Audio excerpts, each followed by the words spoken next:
Good morning, everyone. Good morning. Happy to have everyone here. I hope that will be the last cold weekend. I saw that next week weather will be a bit better, but today we will have a lecture about Spiritism and Jesus. But before that, Raquel will do the initial reading, and then Mary will do the initial prayer for us. Thank you. Good morning, everyone. We're going to do the reading from the book A Happy Life by Divaldo Franco. The conquest of knowledge is a personal achievement, non-transferable. It is a treasure that is always multiplying itself when it is shared, and nobody can usurp it from who possesses it. Not even death can take it away, because it continues with the spirit who has it, constituting a treasure of constant value and easy handling. Work hard to acquire it. Never think it is too late to start this enterprise. Increase it if you already have it, or start it if you have not already experienced the pleasure which comes with it. The man who knows acts with more confidence and saves himself from countless suffering. On the other hand, ignorance is responsible for innumerable ills.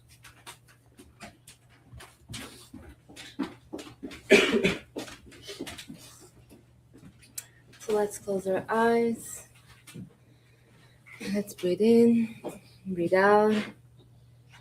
And let's be thankful for this day. Let's ask for mentors, TSS mentors, to guide us through the week and help us, our friend Teresa, during the lecture. And so be it.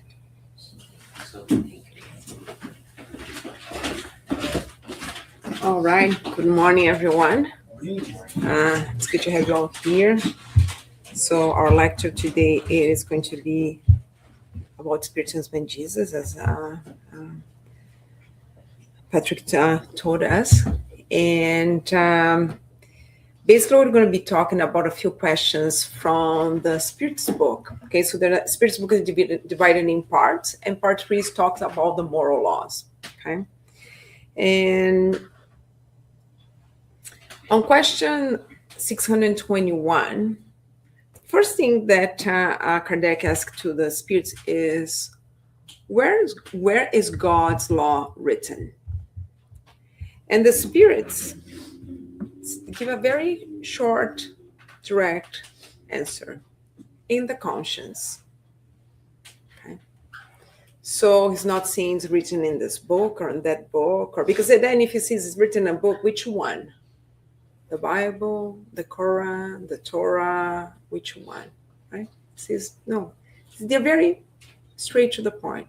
It's written in your conscience. That's what God laws is written. Okay. But then under the same question, Kardec goes, okay, but since the God's laws is written in our conscience, why it needs to be revealed to us, right? Why we had to have the prophets to come and reveal it to us? We had to have Jesus come in. Why we need that? Because if it's already written here, why need someone coming to reveal to us?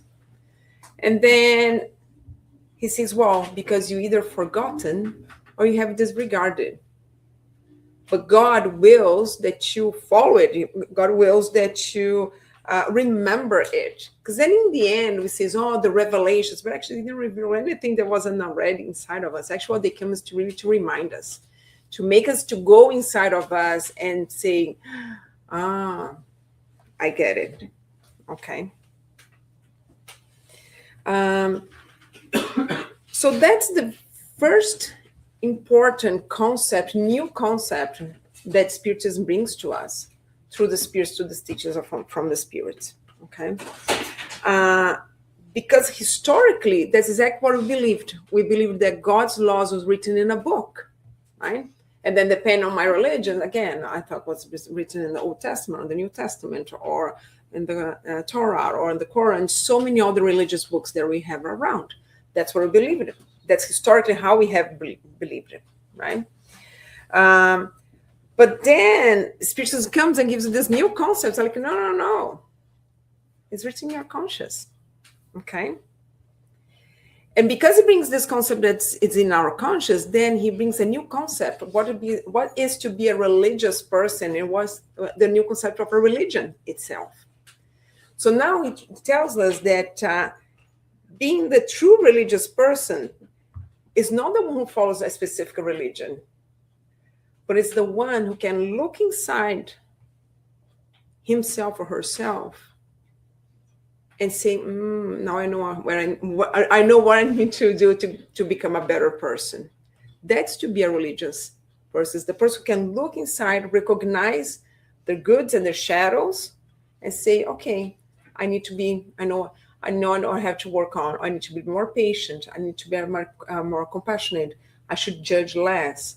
I should gossip less. I should, what do I need? What can I look inside here? Because you know what? I notice that when I do certain things, I do not feel comfortable with it. And why do I not feel comfortable with that? Because my conscience is telling me, that's not the best thing to do. But sometimes I still do it anyways, because it's convenient to me, right? So that's why in the answer to the spirits, that's exactly what he told Kardec, because either you forgot or you disregarded, which means I know it, but but it's not convenient for me to follow it, so I'm not going to. So that's from time to time, we need the prophets and Jesus to come in and remind us, hey, this is the path. Okay, this is where we should go. And when we bring this concept, then we also, religion stops being this structured institution. It's no longer a structured institution. It's no longer about dogmas. It's no longer about sacerdotal hierarchy. No. Okay. It starts to be now a process where we examine ourselves inside and look for our essence. What's my essence? So in other words, we start to look for God inside of us, not in an image, not in, inside a temple, but I start to look for God inside ourselves. Okay.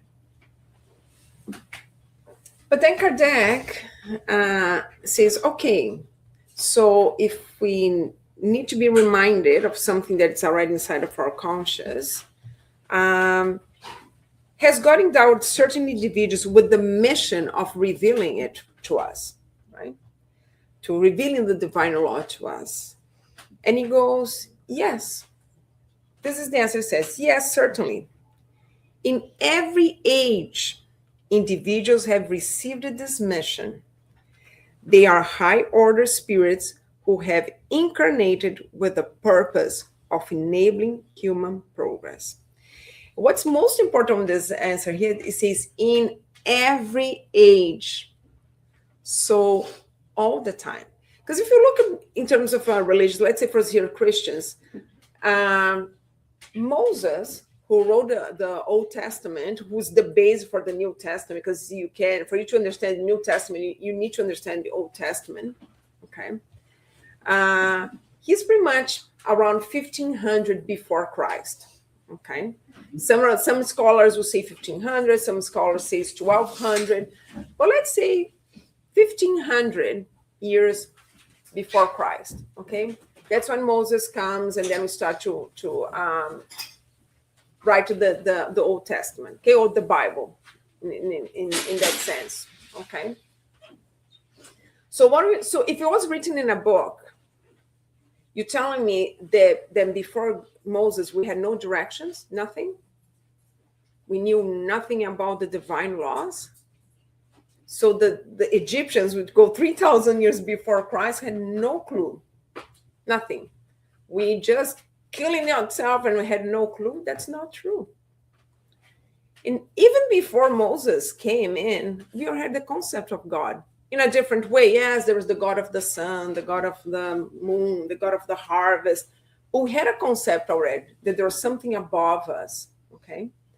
And we always, in every time, in all times, there was always spirits that came and incarnated who looked around and say, hey, we need to be more kind. hey, what you're doing to your neighbor is not nice. All ages. Because in fact, if he didn't have this concept around us, when Moses come and now being like the 10 commandments and all the knowledge would say, what are you talking about? Okay. So since human beings are in this planet, there we have it. People, higher spirits that came to teach us to put the seeds, to prepare, right? To prepare us for for the concepts that Moses will bring to us. And what Moses and the prophets brought, it prepares us to receive Jesus. Because otherwise also Jesus would have me as like, and it would be like, what? What are you talking about? I have no clue what you're talking about. God what? So since we have human beings here, we have been looking around to the nature, we have in our conscience some way looked around and say, wow, look at the sun. How it happens things. Why when I throw something in the air, it falls? Like we're watching around the nature, we're looking around, we're looking for answers because our conscience is telling us, and it's telling us what's right and wrong, right? Every time we go into war, it hurts us. It hurts us. Historically. Even when you look at the most warrior nations that we had in the past, like the Romans and everything, it hurted. People didn't like war in general. Maybe not the ones who were attacking, but the ones that were attacked, like, this is wrong. You came here and killed my whole family. I don't feel good about that. Because my conscience is saying, this is wrong. Okay? So that's the saying in all ages. In all ages, we didn't need the books written, even before the books. And I'm not saying that the books are not important, they're extremely important, okay? But even before the books were written, the divine laws were written in our conscience. And we always had spirits that came around us, incarnated, to remind them to us what's right, what's not. We had kind people all around the period as we were here on this planet, okay? And then it comes a question in the Spirit's book that probably is one of the most famous questions that it had. Because so far it's like, okay, it's in the conscious, it's in our conscious. Yes, we did have people who came to remind us what the laws are, to remind us what's good and what's wrong. But of all those people that came, because now I know, okay, I need to look inside of myself. I need to look what's right, what's wrong, what I need to get better. But for me to know what I need to get better, I need to know what's my example, what's the right, so I can look at that and say, okay, okay, I need to fix this to get to this here, right? And then it comes the most famous question on Spirit's book. But he asks, this is question 625. What's the perfect standard that God has offered to humankind as a guide and model? And the answer is very simple. He just says, look at Jesus. So he's saying, yes, we had a lot of people that came to talk about God's law, because then we had Moses, we had so many other prophets. Before Moses, we had other people who were talking about the gods. But of all of those that came to guide us, which one is the best model for us to follow? And then he says it's Jesus. Okay. He's the model. So when I look inside myself now and I look to Jesus, like, oh, now I know what I had to get. And now I know what I need to change to get. It's an easy process, guys, because we're so close to Jesus right now.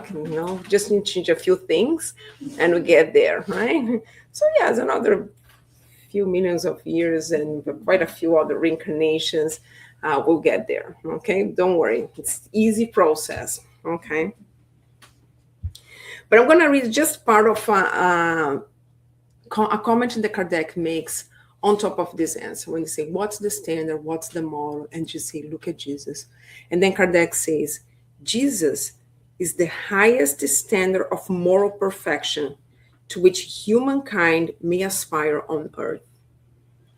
God offers him at the most perfect model, and the doctrine he taught is the purest expression of God's law, because he was animated by the divine spirit, and he was the purest being that has ever walked the earth. Okay. So that's what they're saying. And that's why he is the best standard that we had it.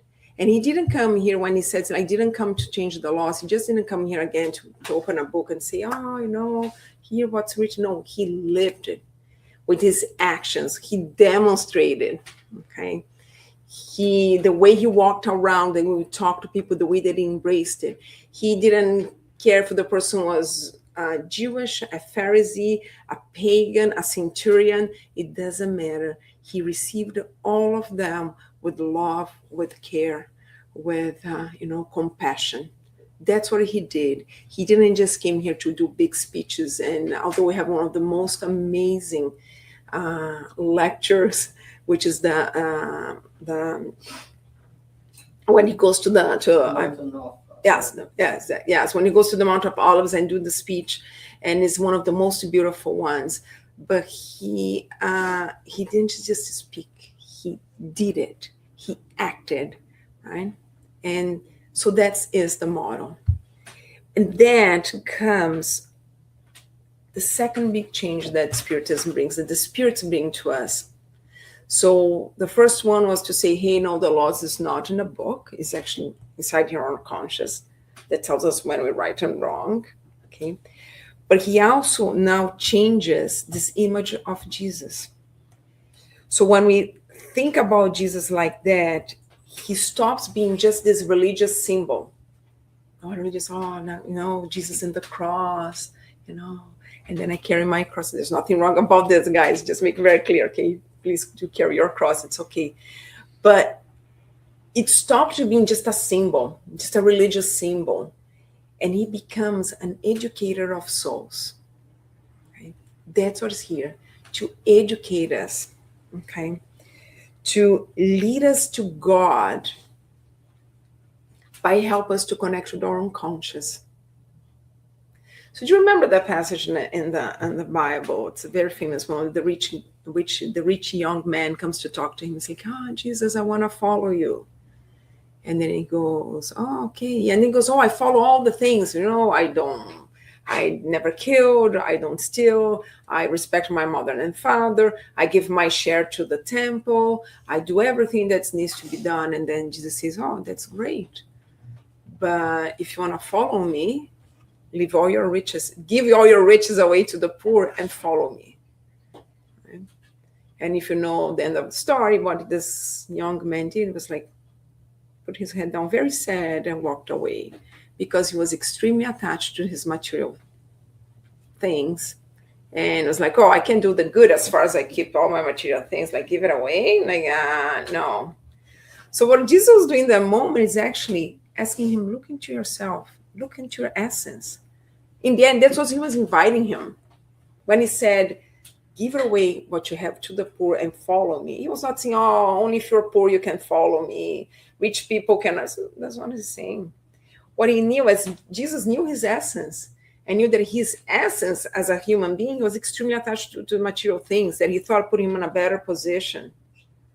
The moment it says, can you look inside yourself, realize how materialistic you are you able to make that change to say, now I understand. If I was put in this position where I have so much, it's because it's giving me the chance to help more. Because if I have more, how many can help around me? Are you able to look inside yourself and make this change? That's what's inviting him. It was not punishing him. It's nothing. But was inviting him. Are you able to make an internal change to be more fraternal, less materialistic, more fraternal? Are you able to do charity? Are you able to look to the people around you and look at them as your brothers and sisters who need it that you can help?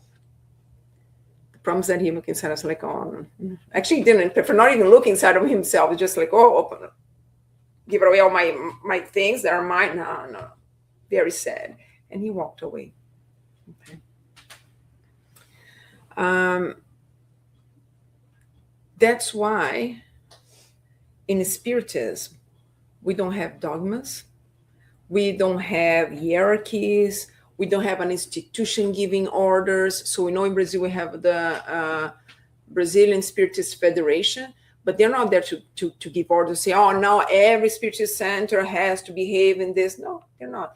They're there just to compile all the materials that we have as a guide.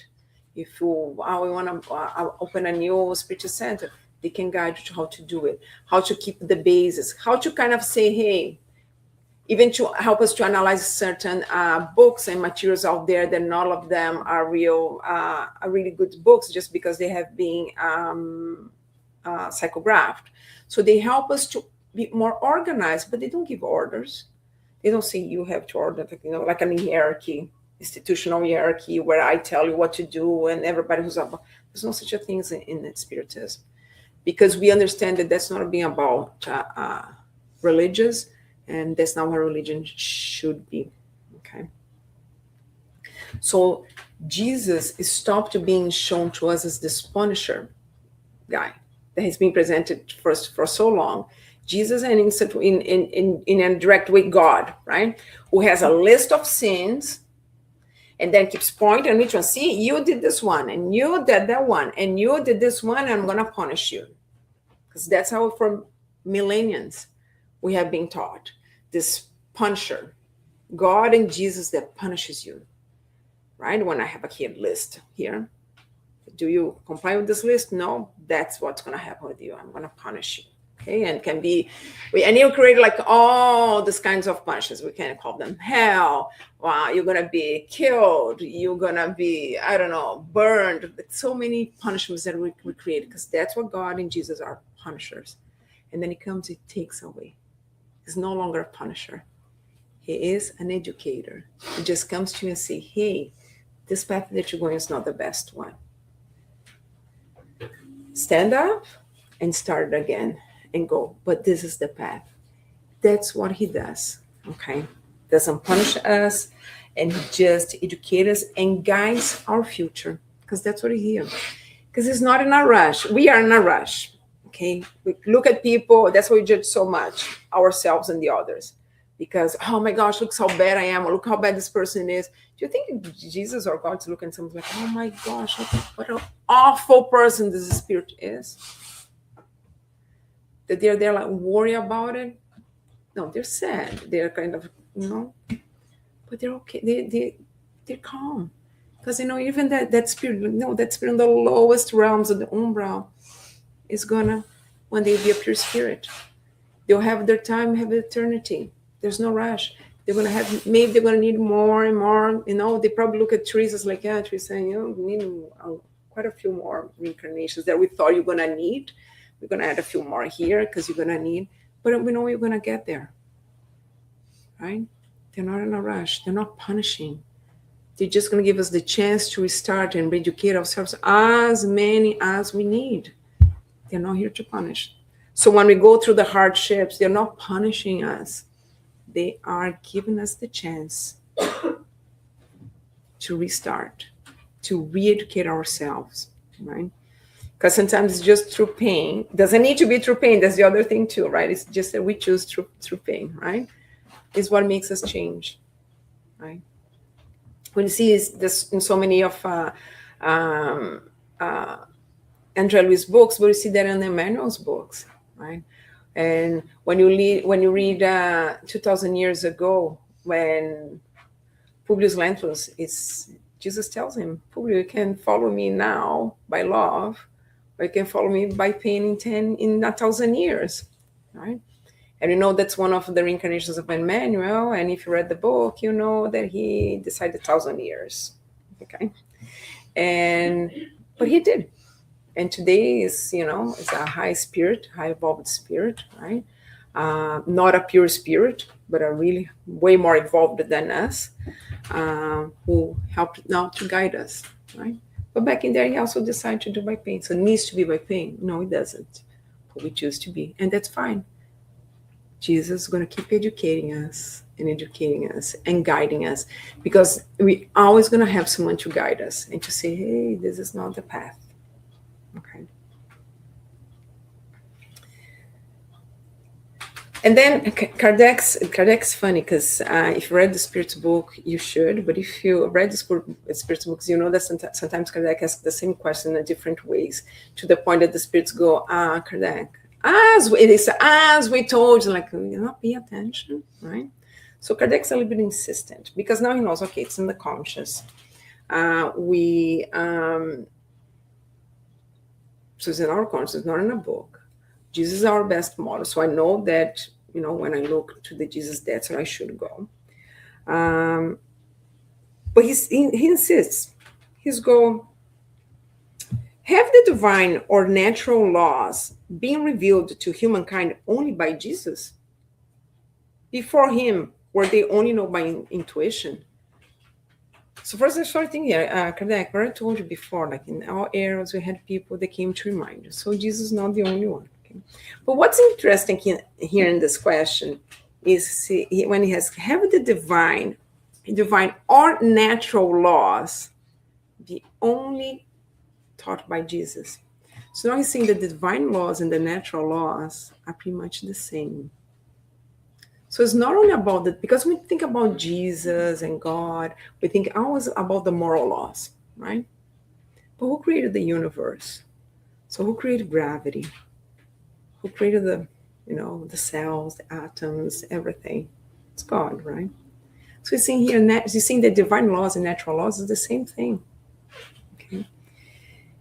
And I'm going to read part of the answer because this is extremely important for us to understand what we're talking about today when we connect to Jesus and Spiritism. First, he's saying, haven't we stated that they are written everywhere? So like Kardec didn't tell already all the time since the beginning of the eras. It's everywhere. Okay? He says, from the remotest times, all who have meditated on wisdom have been able to understand and teach these laws. So this is really at the end of the humankind, the people who decided to stop and look around and say, look at the sun.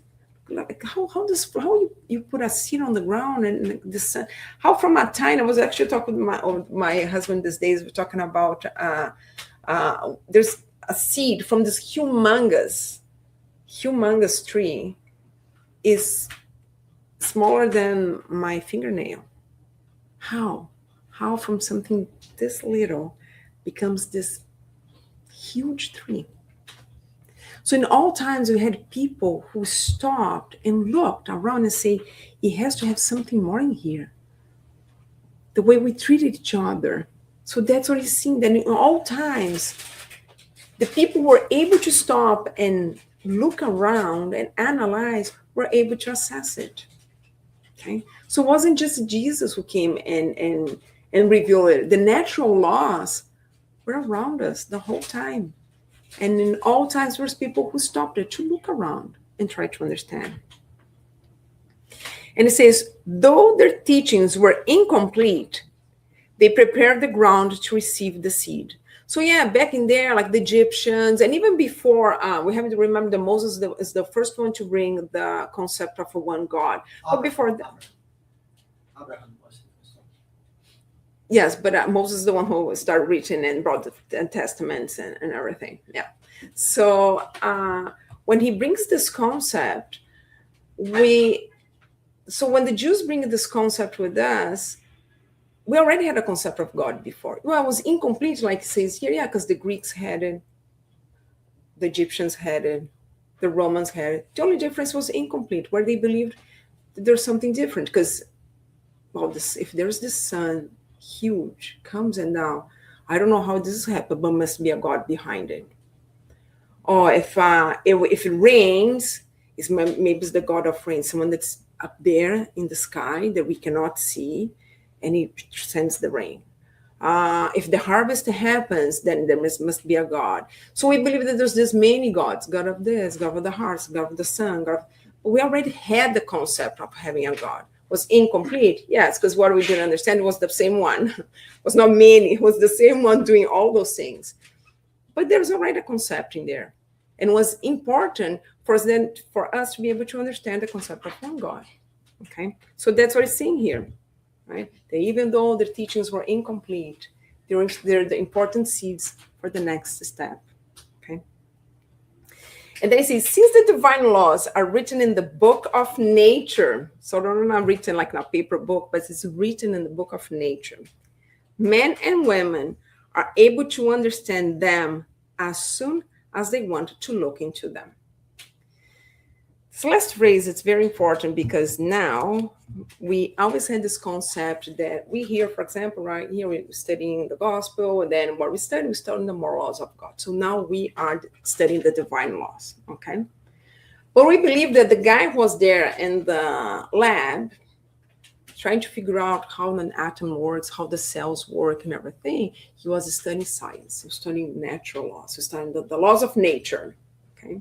What he sees here is that no matter if we're here studying the gospel, or the guy in the lab who is studying an atom, a cell, trying to find the cure for cancer, for the multiple diseases they have there, if the scientists were looking into the universe and trying to figure out how the planets move around and how the dark matter exists and everything, we all is studying the divine laws. There's no difference because God created the universe. So the moment I'm trying to figure out how the nature works, I'm studying God's divine laws. It's all divine law. So when Newton found out that, there's gravity, or found out, the gravity existed, he just understood and said, oh, there is a law, because, the gravity, no? He was studying divine law. Who created the universe and decided I'm gonna create gravity, and that's how it's gonna make the planets gonna attract each other, magnetism and this. And when he found out about magnetism, that's God's law. That's divine law. So there's no difference if I'm studying the nature, a scientific thing, or if I am studying the 10 Commandments. We all studying the divine laws. It doesn't matter. So since the end of human beings here, we study the divine laws. Right from the guy right in the beginning starts looking to the skies like, oh, I see the stars, and but I see that the star seems that moves because, and the sun and this, it's studying divine laws. That's what he did. There's no difference, right? But for a long time, we believe that science and the gospel or the divine laws or the morals had two completely things that didn't connect. In fact, I had to let it go, the divine moral laws, so I can be a scientist, because I don't believe in God. Which is okay, you don't need to believe in God, but you're studying his laws. The fact that you don't believe in him, it doesn't change that you're not studying his laws. Divine laws. Okay. So we just need to look around, either because I'm looking around because I want to understand nature. And actually now we have more and more scientists that say the more I study nature, the more I understand the universe, the more I have to believe that there's something bigger beyond us. That's the more connects them. Einstein was someone who actually believed in God, right? And now more and more we have scientific saying, yes, it has to be something bigger than we are. Okay. And then it comes the part where I connect everything with Spiritist, because then Kardec goes, okay, so the laws are all around us. Jesus is the model. He brought up and he's the perfectly showed us how to live it, how to do it. So he goes on question 627 and 628. He does two questions to the spirits. 627, he asks, okay, so if Jesus already had taught us the true laws of God, what value are the teachings that the Spirit brings to us? Do they really need to teach us anything new? Because if Jesus already brought everything, why the Spirit doesn't have to come? Why the spirits have to come now and try to teach us something or reveal anything to us? And in 628, he asks, and why he didn't reveal everything at once? Like, just tell everybody, like, no, this is how it is. Reveal everything at once to them, right? And the answer that the spirits give is that the importance of Spiritism, the teachings from the Spirit, is not to bring something new, but it's to help us to understand what Jesus brought to us back in there. Okay? Because at the time, we're not prepared for to understand some of the things. So a lot of the things that Jesus spoke to us, he spoke in terms of parables or allegorical figures or stories for us to pass the information at that time. Because if he had really given exactly as it is, people would be, what? So I'll give you just an example, reincarnation. A lot of people say, oh, but Jesus never spoke about reincarnation. Yes, he did. He did it at least twice. Once when he clearly affirms that John of Baptist is Elijah reincarnated. Okay, so that's straight. It's written in there. But the one that I like the most is the conversation that he has with Nicodemus, which is a very famous conversation, right? So Nicodemus comes to Jesus and asks a few questions. And he says, well, Nicodemus, I'm going to tell you, because nobody's going to reach the kingdom of heaven without reborn from water and spirit. And he even says, what's matter is matter, what's spirit is spirit, right? What's body is body, what's spirit is spirit. So now he separates there. There is your body and there's the spirit. And Nicodemus at the time didn't understand. Let's go. But how a grown man can go back inside his mother womb and say, how I'm going to be reborn? Like, I'm big, and how become a baby and go back to my mom's womb? How this happens? And Jesus tells him, which is exactly the answer that the spirits give on answer 628. He goes to Nicodemus, you didn't even understand yet what's around you here, the nature or anything. How I'm going to teach you the things from the spiritual world. So what he's telling to Nicodemus is like, Nicodemus, imagine now if we say, oh, why Jesus didn't say everything openly? Yeah, so imagine now, okay, we're talking about this is 2,000 years ago. We didn't even know about gravity, okay, because gravity, Newton brought to us in 1666, okay? So about, let's put 400 years ago, then we learned about gravity, okay? At that time, they knew nothing in terms of physics or anything. But imagine just, oh, Nicholas, no worry, I'm going to explain to you. What's going to happen is when you die, you actually your spirit, who's connected to the pure spirit, it's going to disconnect from your body. Your body is going to, then you're going to go to the spiritual world, and then you're going to see the spiritual world is just like it. There's some cities in there. You're going to see, you're going to actually be able to meet with the people that that disconnected before you. Then we're going to do a whole plan. We're going to see what's better. We're going to choose a family for you. And then what's going to happen is we're going to find another father and mother for you.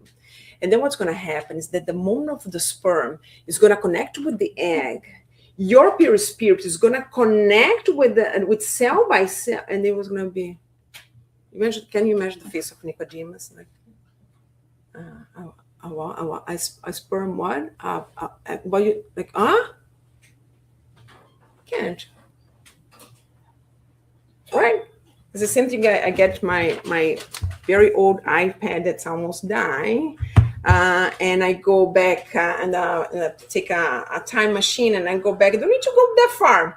I go back less than 100 years, maybe 50 years, and tell this to someone like, okay, here. They're gonna say, like, huh? Okay, what is this? Huh? Get my cell phone. Yeah, see here. You can look at your bank. It's like, what? Bank? Can't.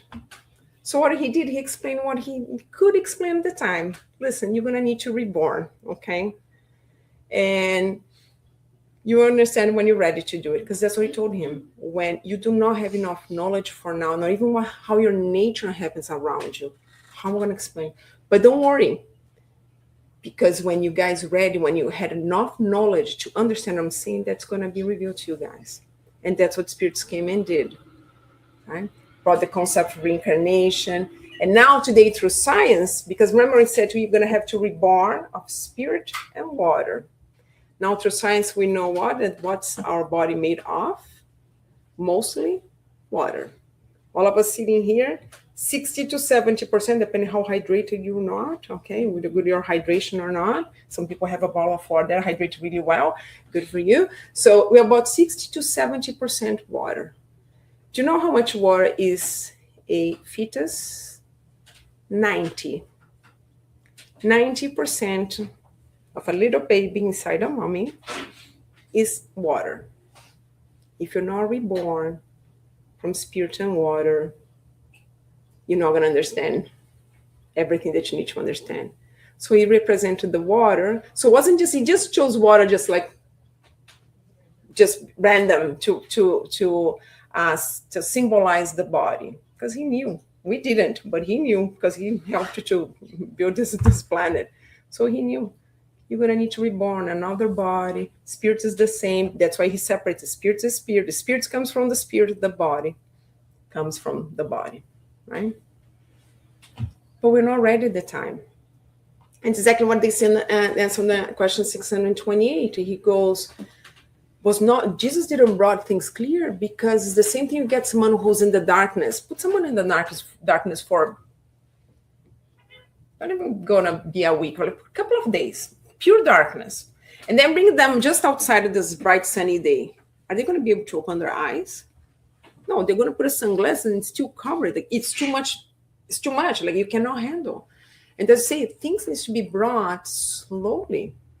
Things like, as we need. The same thing, I'm not going to get a child that didn't learn even to do addition, subtraction, multiplication, division, and say, okay, here, I'm going to teach you fractions. You're going to be a what? Fractions. Yeah, no, we're going to teach you fractions. You can't. That's why what we do in mathematics first, we teach them the basics. Now that they have to multiply, divide, now you can start teaching them about fractions. You can now start to teach them like more about, cubic this and all those things that are fun to learn that we're all using to these days. And I'm not against teaching, just make very clear. I think this should be taught. It doesn't matter if you're going to use it or not. It actually helps us to develop our brains.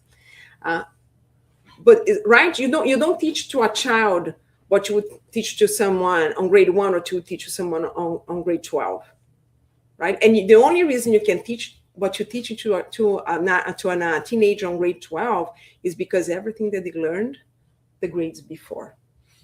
That's what they say. That's why Jesus wasn't like open, but he did put all the teachings in there, because he knew eventually we are gonna be able to understand. So that's what Spiritism brought to us. He allowed us to understand. All right. And reincarnation is one of the key ones. And just very clear, reincarnation is something that the Egyptians believed already, the Hindus believed already, the Buddhists believed already, and they way before Kardec. Okay, so we're not new, we're not the ones that believe in reincarnation.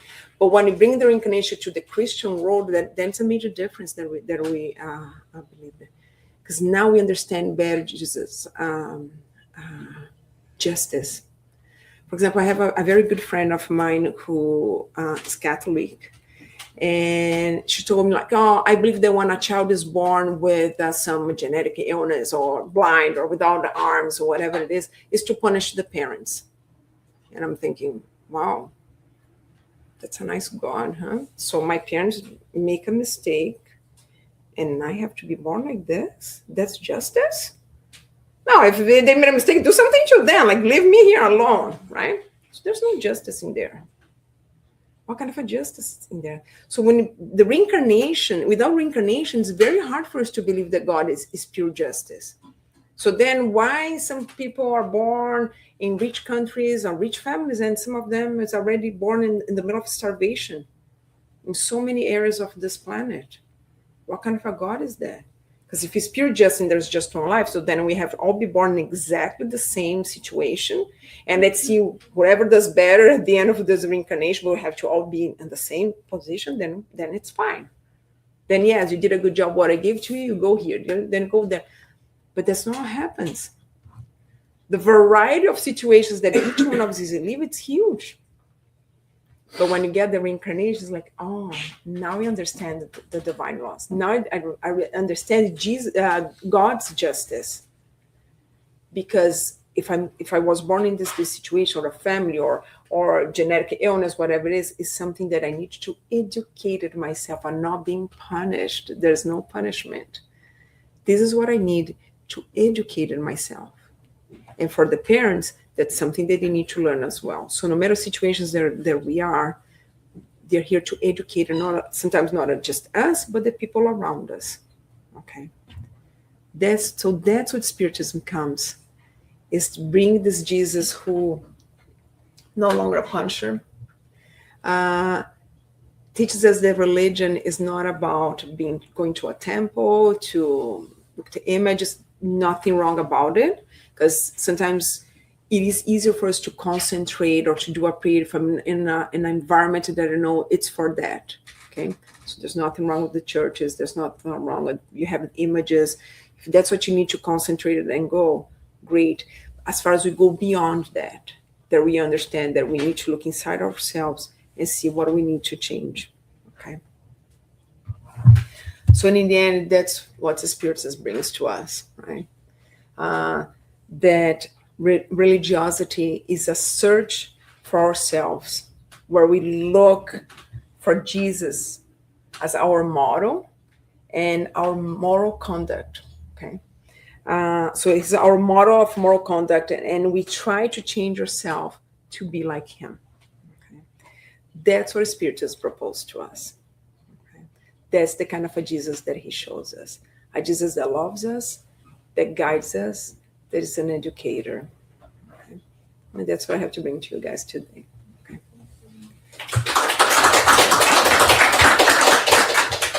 Any questions? Any comments? I have 2 comments. Mm-hmm. So I love 2 things that you said that I never thought about. The first one was Book of Nature. Yeah, that's actually it's a good concept, right? Book of Nature, the laws of nature in a book. I never thought about that. And me neither, until I read this book and studied this book on Wednesdays a few times, and that's the first time that I really paid attention to what was here. Yeah. And the second thing was something that you mentioned early in the beginning, that it's something that a lot of people around me think about, and it's very difficult to answer. So you said that in the parable of the person who asked to follow Jesus, that he supposed to give money to everybody, etc. That is a very easy answer from Jesus, but in our perspective, right? Mm-hmm, yeah. On his perspective, he knew what the person needs to do to move forward. That's one thing, right? On that particular case. And when we read the Bible, we understand, okay, we have to give everything to everybody to move forward. That's not necessarily true. Yeah. And you said, you put a very good gauge for us. You said, but can you look around everybody in the eyes and look them as brothers and sisters? That's actually, it's a fantastic gauge. For me, that's the first time I've seen this. Why? Because look in the eyes means that not necessarily you're gonna look from top, right? Oh, I'm richer than you, then I'm gonna look through your eyes from top down. No, you're gonna look on the eyes. And the second is how you're gonna look. It's like as brothers and sisters. It's like you're probably gonna help your brother and your sister in every single meaning that you can. That's actually a fantastic gauge in terms of what we're supposed to do with when we are good financially or poor financially. Yeah, because we all can help. And you're right, because when I look to the other and I see a brother and a sister, no matter if the guy who's on the street, no matter, then I see myself in him. I work for a nonprofit organization called Fraternity Without Borders. And one of the things that the founders always says, and most of our projects are in Africa, and I have visited a couple of them. And what he always says is, we do not go to Africa to help because we look at them, it's like, oh, poor people, they are starving. No, we go there because we look at them, we see them as our brothers and sisters. Because the moment we start to look at the people around us as our brothers and sisters, the help comes automatically. Because exactly what you said. Would I like to see my brother and my sister? If it's my, like, because we're so connected now to the blood connection. If it's my kid, if it was my brother, my sister, or my son, or my daughter, would I like to see them starve? No, we'll do whatever. Like a mother and a father will do whatever to do not see their kids starving, right? So if I get the same eye and look to everybody around me, then the help comes automatically. That's what he teaches us. So that's why we go there. We don't go because they're poor people, we're starving. We go there because they're brothers and sisters. That's, we look at them and see them as our brothers and sisters, right? And the truth is, when he says to him, no, drop everything and come follow, it doesn't mean that poor people you have to be poor, right? But it was used in a long time. You give up all your riches to me as an institution, as a religious institution, and you're gonna be now, a priest, and you have to do the how to say this in English? Voto de pobreza. Yeah, a vow of poverty. Exactly. So no, because actually I can be someone rich and I have a factory, let's say, and I make a lot of money. But what I do is I pay well my employees. I don't exploit them. Let's say if I have 100 employees, that's 100 families that I help to be fed, to make sure that the kids of my employees have access to school. So instead of having a profit of $10 million, I can have a profit of $2 million, which is plenty for me to have a beautiful life with comfort and pay better my employees. And look them in the eyes. Look at them in the eyes and see them as a brother. If I was, the employee said, they're how I would like to be treated. What kind of a salary I would like to receive, right? Yeah. So I can, and I don't need to say, oh no, I'm gonna let it go my company, because through this company I can help a lot of people, right? With the money, and besides from my share, I can still do charity as well around outside where my company here, right? Yeah, there is this billionaire, doesn't matter the name, top in the world, and he donated 90% of his billions, right? And there are two ways for you to see this. Oh, fantastic! He donated 90%. We're gonna get, so if you want to understand if he's gonna go to the heaven or not, wow, he donated 90%. So he gonna go to the heaven, right? The flip side, wow, so he kept so many billions on his pocket. So is he going to the heaven or not? So it's like that's not a moral compass, actually. Yeah. It's much better moral compass what you said, right? Because can he look the people in the eyes? Yeah. Right. So Emmanuel calls that an incomplete, in one of the passages from Live Spring, he calls that an incomplete charity. Yes, it's going to help a lot of people that are donated, but why you are donated? Are you donated because like, oh, look how I am fantastic, I'm going to help these poor people below me? Or I'm looking them in the eyes and say, I don't need all this money. So many other people need around. And we don't know what's in this guy's mind, right? Yeah. But think about it, like, I'm sorry. Yeah, I'm going to stretch a little bit this thought. Okay, so let's say that he's going to donate 100% of his money. So he gonna be poor 3 days before he passed away. So he enjoyed his 90 years of billions and billions, and then he donate everything in the end. Mm-hmm. Is this good or bad? So it's like donate 100% might mean nothing, right? It's like I think there's two aspects here. Again, maybe an incomplete charity, but also it's never too late to realize, wow. See, because everything now here is about intention and what's the feelings inside. Because even if my last few days, like, what did I do? Oh my gosh, I'm not, because of my work, I had patients in the ICU who told me, wow, I look back now and I regret the life that I had. I should have given more time to my kids, more time to my family, and now it's too late. Okay. It's too late because it's seen this vision here. But when you're looking in the long run as a spirit, that change is not late. It's late for this incarnation, but now it's a spirit that's going to discarnate with us a new mentality. Then hopefully the spiritual plan is going to prepare to come with a new mentality for the next one, to try to redo and do better. So everything is going to depend on how he did, right? He did it because he really got conscious and said, and it's never too late to get the conscious, like, what a mistake that I did. I realized that all those billions of dollars didn't change anything. That's actually what happened with Onassis. Onassis, for decades, was the richest man in the world and couldn't save the life of his son. And his son was everything because it was the oldest son that was going to take over the company. A guy who was dishonest in his business and everything, did everything. His goal was, I need to be a millionaire. And at the time, billionaire was like, should they be millionaires? Like, well, no. Now, if you're not at least billionaire, it's not. You know? And he did it. And when he did realize, and he told the doctors, no, you can send him to the best hospital in the world. I'll pay. They said, there's nothing can be done anywhere on the world. That's when he realized that all the money that he had was not enough to save. What's the most precious thing to him was his son. And then he ended up in a little bit of a depression after that, because he sank. How much he really sank inside, I don't know. But that's the beginning. That's the beginning to, now I understand. There was, after something, there's a big illusion. Because he didn't was worth. So everything was depending how this guy did it. It was a true sense of saying, what a huge mistake. Great. It's never too late, because it doesn't end in there. We continue, right? Or if it was just because, no, I don't need it anymore. I'm going to die anyways. I'll give it away now because now I don't need it. Then it's like, we have a surprise for you waiting on the other side, which is your own conscious. Again, because there's the other thing too, the concept that we have that you're going to be punished on the other side. We're going to punish by our own conscious.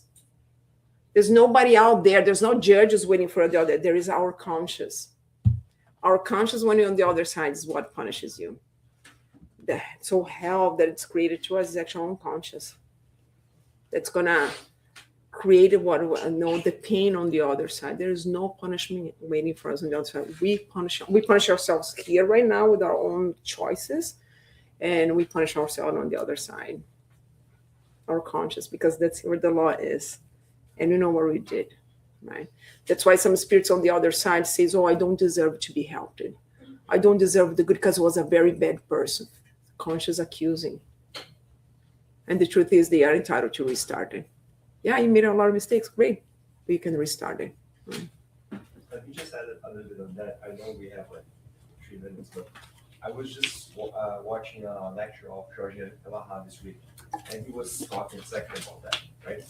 And he was referring that or connecting that with the time that we are in our role, because we are on the world is transforming from expiation to regeneration, right? And then he said that, and that's a very interesting thing, that we are in a spot that we have now more and more spirits that are more materialistic, right? And that's why we have now a lot of people accumulating a lot of fortunes. And connecting with what Leo was bringing, that could be the change that you were saying, right? That was the click that he needed for the next incarnation, perhaps, to have that change and start with the charity and helping others and not being so materialistic and focusing about himself and about helping others. Yeah, exactly. Because that's what I have to say, that some spirits, they need more than one reincarnation to finally get it, right? So, but it's because we're in a rush. How about we wasted this whole week? No, it's not a waste. It's another one. Because all the paths is going to take to God's.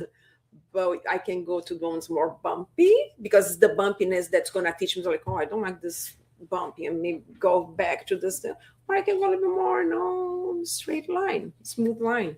But they're both going to take you there, because pain can lead us there as well. Because one is going to hurt so much that I was like, okay, I don't want a reincarnation like this anymore. I need to do better, right? So nothing it's wasted. Any other questions or comments? No? Thank you.